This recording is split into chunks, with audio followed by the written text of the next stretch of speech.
বিষ্ণুই বলেন জাহান্নামের সবচেয়ে হালকা আযাব কি হবে শোনো। জাহান্নামের সবচাইতে হালকা আযাব হলো ওই ব্যক্তির আযাব যার পায়ে দুটো জাহান্নামের আগুনের জুতা পুড়িয়ে দেয়া হবে। ওই আগুনের উত্তাপে তার মাথার মগজগুলো ভাতের মারের মতো টপ টপ টপ টপ করে বেয়ে বেয়ে পড়বে।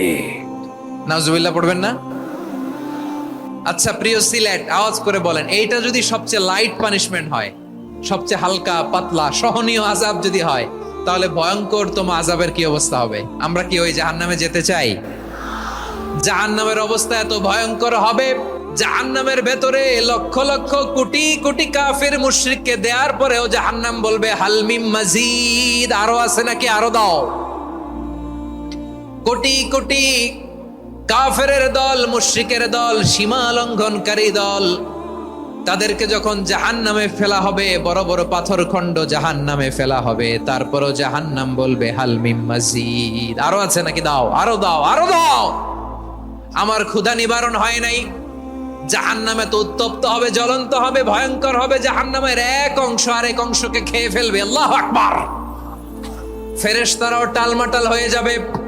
জাহান্নামের